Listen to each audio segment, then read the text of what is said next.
Simon said there's a Simon Property Group. Simon Property Group. Simon Property Group. Simon Property Group. Simon Property Group. Simon Properties. Simon Property Group. Mr. Simon. Who is Simon?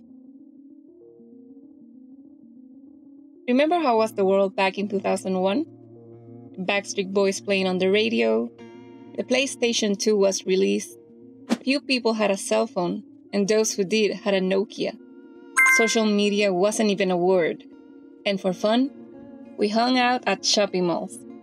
Fast forward to 2020, and the story is different for most of the shopping malls. Nowadays, most of them are vacant and with very little foot traffic. Stores like Payless, Radio Shack, Gymboree, Charlotte Russe are shutting down. But the story is different for the other side of the coin.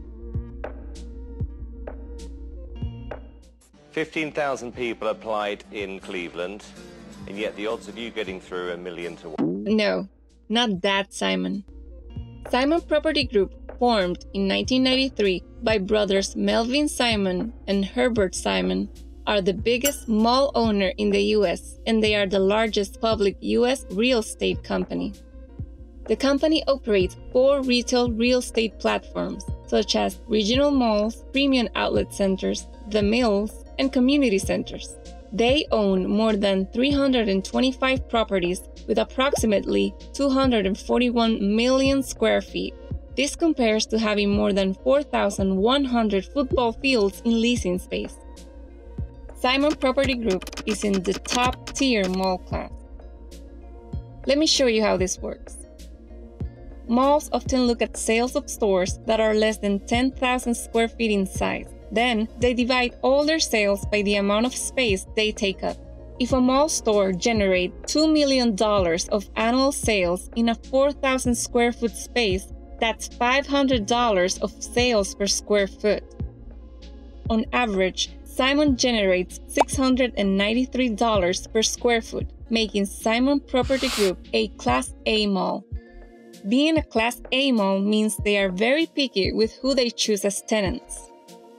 Look at it this way. Would you rather have a Radio Shack or an Apple store in your mall?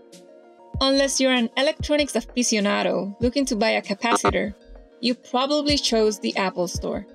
Unlike most of the smaller stores, Apple stores bring a lot of foot traffic. So having an Apple store in your mall means you are Class A.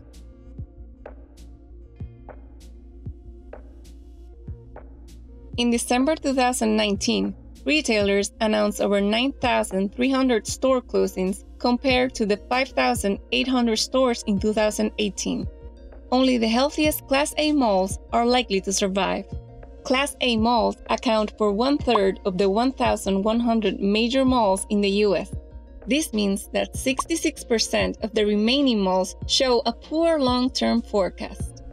If anything, the retail consolidation will help Class A shopping malls like Simon Property Group, as those sales remaining in the market will get redistributed among the other stores in the shopping mall.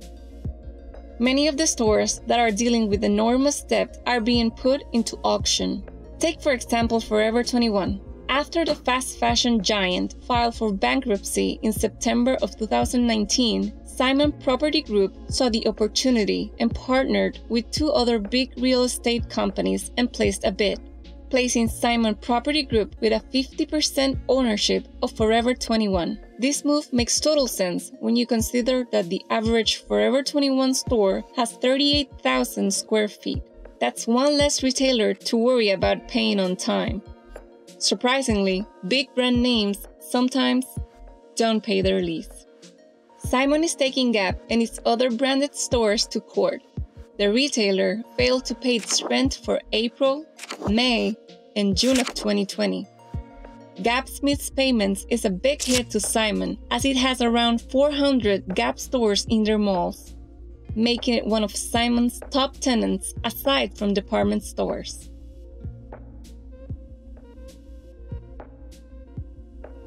Remember that Toys R Us you begged your parents to take you every weekend? Sorry to break it to you, but there's a high % chance it is not there anymore.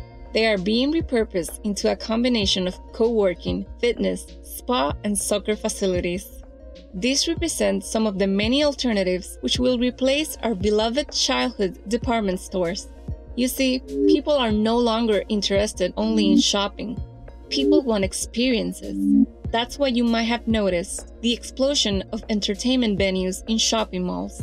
Chains including Dave & Buster's, Top Golf, and Punch Bowl Social are a few of this massive entertainment venue bubble. And it is not like there haven't been entertainment venues at malls in the past. Movie theaters have been there for a long time. But with the rise of streaming options at home, movie theater attendance has seen a decline in the last couple of years. Since 2002, the number of times a person goes to the movie theater per year has declined by almost 1/3, and it doesn't seem to be getting any better.